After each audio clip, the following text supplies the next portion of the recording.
संघर्ष कहाँ तक टालोगे, खुद को मुश्किलों से कैसे बचा लोगे। कुछ पाना है तो लड़ना होगा, मेहनत की कसौटी से गुजरना होगा। नमस्कार, जय हिंद दोस्तों, स्वागत है आपका आपके अपने YouTube channel quick revision classes पर। आज के इस वीडियो में हम कंप्लीट करेंगे यूपी पुलिस प्रीवियस ईयर के क्वेश्चन और न्यू एमसीक्यू क्वेश्चन जो आपके जीएस और करंट अफेयर्स के टॉपिक्स पर आधारित होंगे। एक सेक्शन होता है आपके एग्जाम में जिसमें आपके जीएस और करंट अफेयर से संबंधित 38 क्वेश्चन पूछे जाते हैं। तो वो 38 क्वेश्चन आज के इस वीडियो में हम कंप्लीट करने वाले हैं। बहुत ही महत्वपूर्ण क्वेश्चन है, आपकी परीक्षा में आने की पूरी संभावना रखते हैं। तो कृपया वीडियो को लाइक कर लीजिएगा, चैनल पर नया है तो चैनल को सब्सक्राइब कर लीजिएगा और कमेंट करके बताइएगा कि आपको ये क्वेश्चन कैसे लगे और कुल कितने प्रश्न आपने सही किए। अगर आपके मन में कोई डाउट हो तो वो भी कमेंट बॉक्स में लिख सकते हैं। तो चलिए शुरू करते हैं आज का ये वीडियो। तो आज का आपका टॉपिक है सामान्य अध्ययन करंट अफेयर्स के क्वेश्चन और इसमें आपका 38 क्वेश्चन है कि मानव तंत्र में इंसुलिन किसका चयापचय मेटाबॉलिज्म नियंत्रित करता है, वसा का, कार्बोहाइड्रेट का, प्रोटीन का या न्यूक्लिक अम्ल का। तो मानव तंत्र में इंसुलिन किसका चयापचय नियंत्रित करता है, बहुत ही साधारण सा प्रश्न है और इसका उत्तर आपको बताना होगा 38 का। देखिए वैसे मुख्यतः तो वो शुगर का करता है, ग्लूकोज का नियंत्रित करता है, कार्बोहाइड्रेट ही टूटकर ग्लूकोज में परिवर्तित होता है।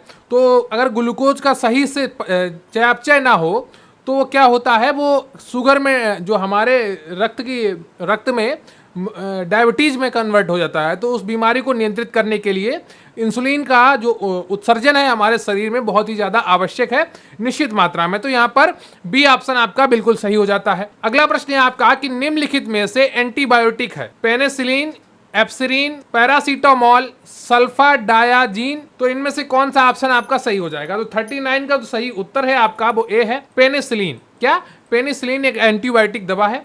अगला प्रश्न है आपका कि निम्नलिखित में से कौन सा मुख्यतः कार्बोहाइड्रेट है, गेहूं, जौ, चावल, मक्का।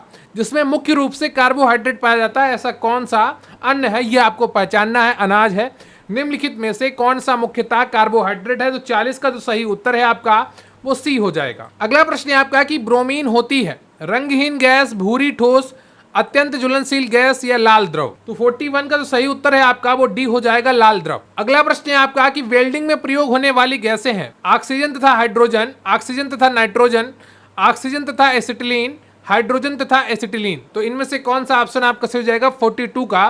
वेल्डिंग में प्रयोग होने वाली गैसें हैं, 42 का जो सही उत्तर है आपका वो सी हो जाएगा, ऑक्सीजन तथा एसिटिलीन। अगला प्रश्न है आपका कि गैल्वेनाइज्ड लोहे के पाइप पर परत होती है जस्ते की, पारे की, लेड की या क्रोमियम की। तो बताइएगा इनमें से कौन सा ऑप्शन आपका सही हो जाएगा। गैल्वेनाइज्ड लोहे की पाइप पर परत होती है। तो 43 का जो सही उत्तर है आपका वो कौन सा है, ए, जस्ते की परत होती है। क्लियर है आपको। अगला प्रश्न है आपका कपड़े साफ करने में प्रयोग होने वाले डिटर्जेंट हैं, कार्बोनेट हैं, बाइकार्बोनेट हैं, बिस्मथेट हैं या सल्फोनेट है। 44 का जो सही उत्तर है आपका वो हो जाएगा डी, सल्फोनेट। क्लियर है आपको। और अभी मैं आपको एक किताब के बारे में बताने वाला हूँ, बहुत अच्छी किताब है, तो उससे जुड़ी हुई जानकारी लीजिए और उसके बाद आपका ये एक टेस्ट कंटिन्यू रहेगा। तो अभी मैं बात करने वाला हूँ यूपी पुलिस कांस्टेबल भर्ती 2023 की बेस्ट बुक के बारे में। ये चक्षु प्रकाशन की बुक है और इसमें काफ़ी अच्छी आपको सामग्री मिलेगी, एक स्टडी गाइड मिलेगी और ये आपके नवीनतम पाठ्यक्रम अनुसार है।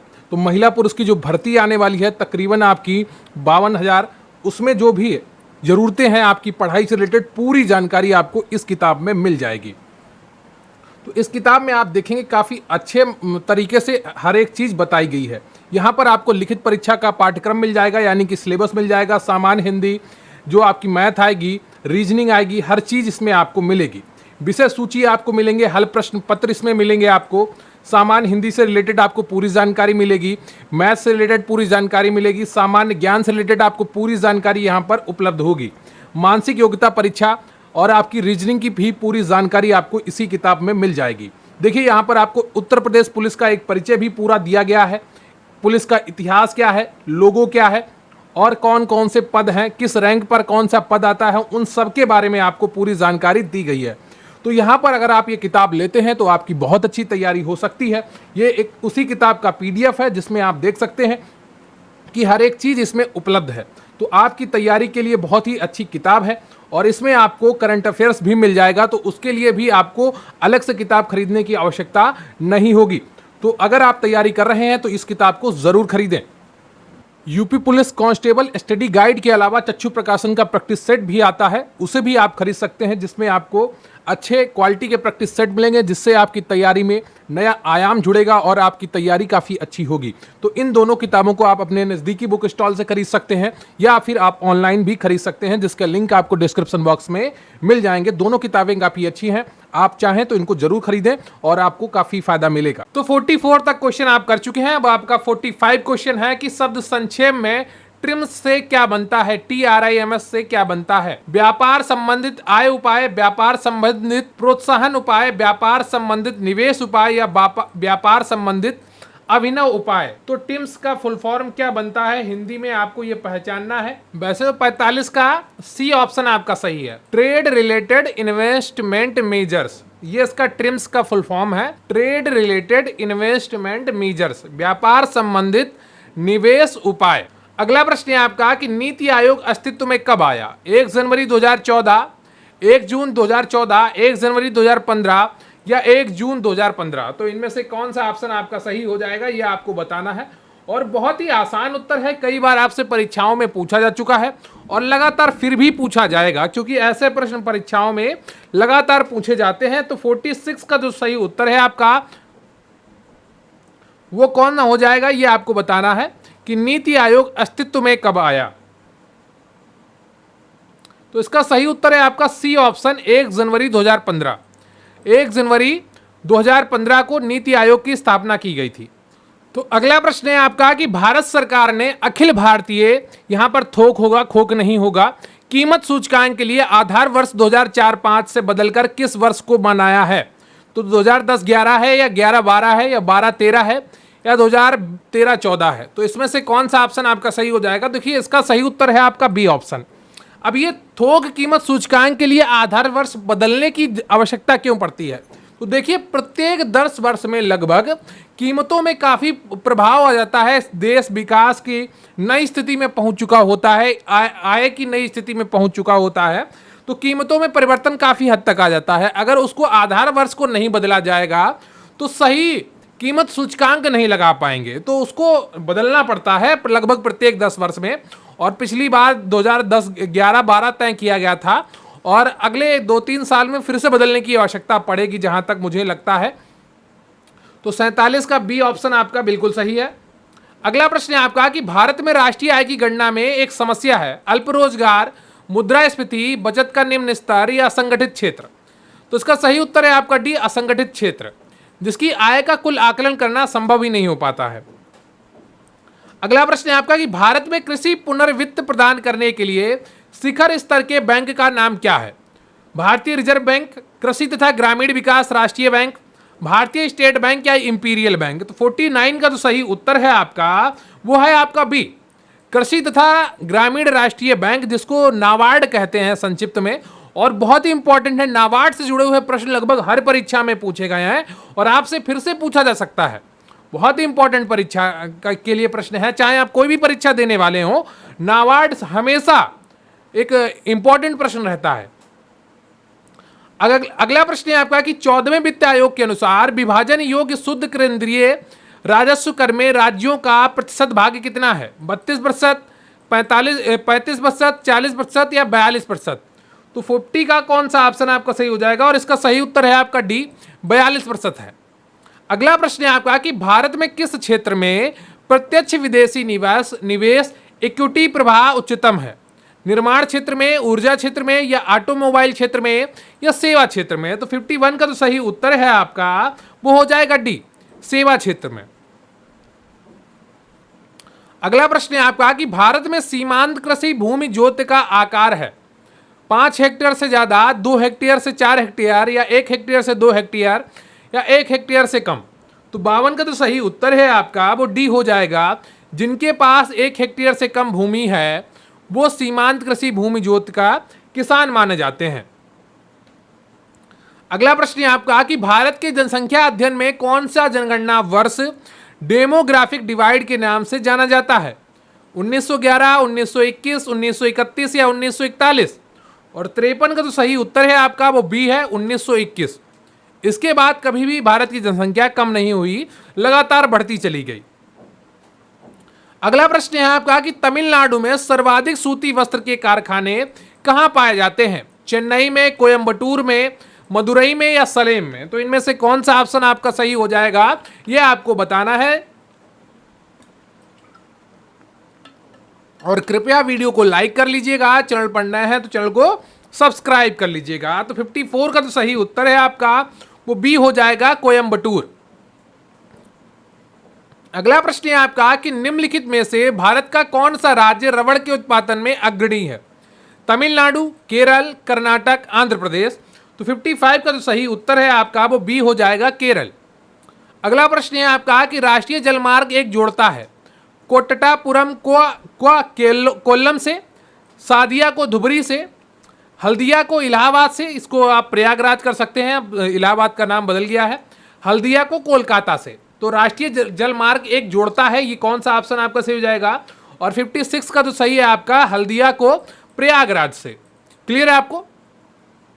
अगला प्रश्न है आपका कि भारतीय जनगणना 2011 के अनुसार पुरुषों एवं स्त्रियों दोनों में प्रतिशत साक्षरता किस राज्य की न्यूनतम है?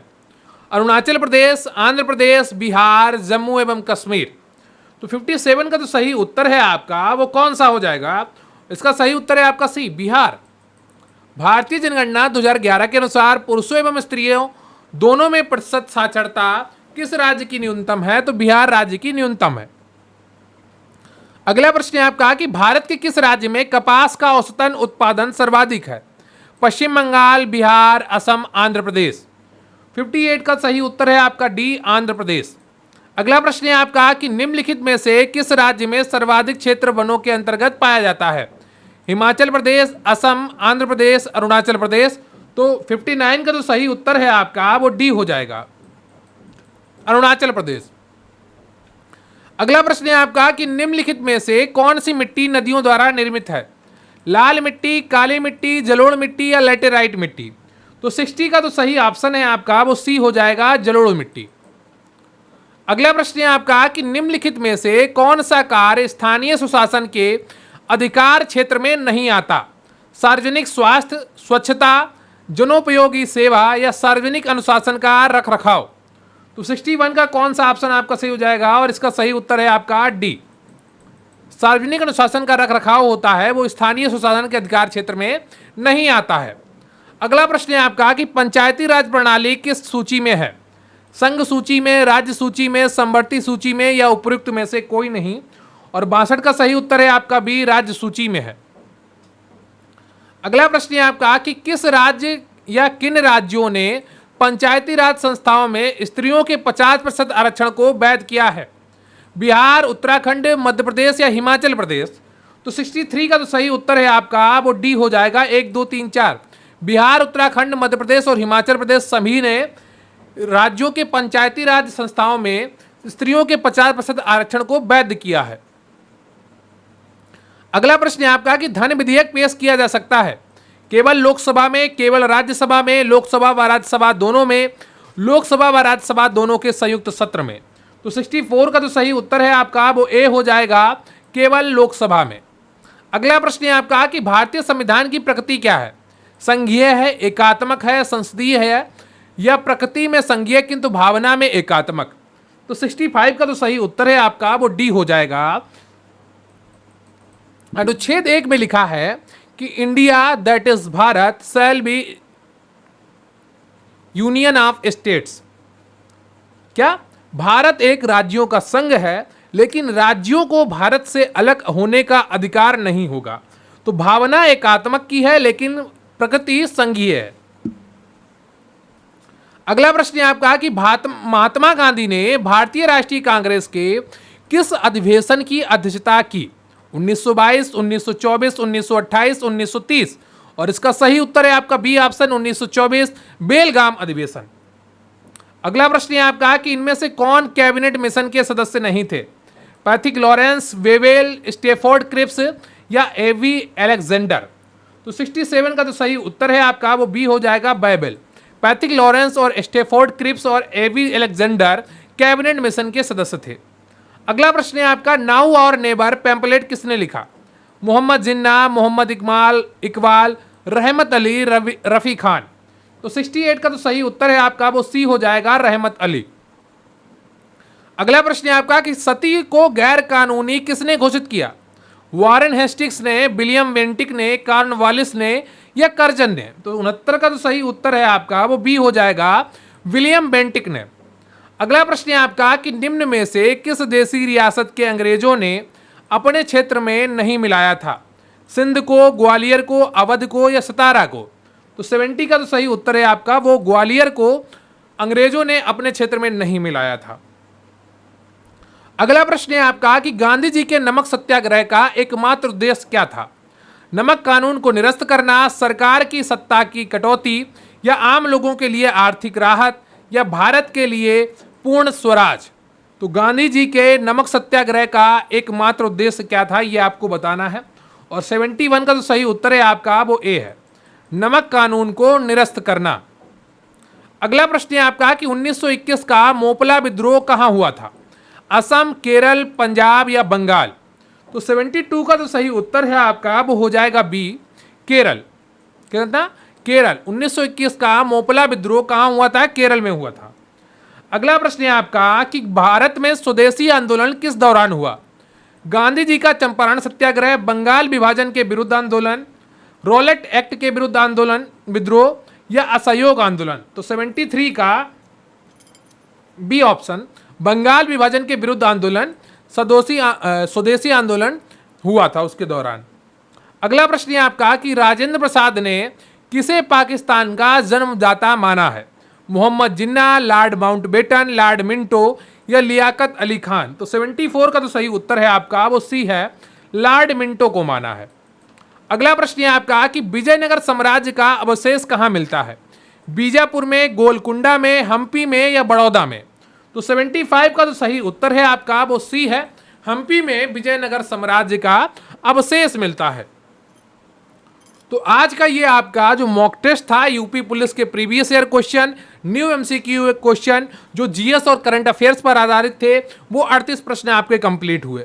उम्मीद करता हूं आपने सभी प्रश्नों को ईमानदारी पूर्वक देखा होगा, एक एक प्रश्न को समझा होगा और कोशिश करेंगे कि इन प्रश्नों को आप अच्छे से याद कर लें, कंठस्थ कर लें, ताकि आने वाली आपकी जो पुलिस भर्ती है, जब एग्जाम होगा तो आप परीक्षा हाल में बहुत ही तल्लीनता के साथ अपने क्वेश्चनों को हल करके अपना सिलेक्शन पक्का कर रहे होंगे।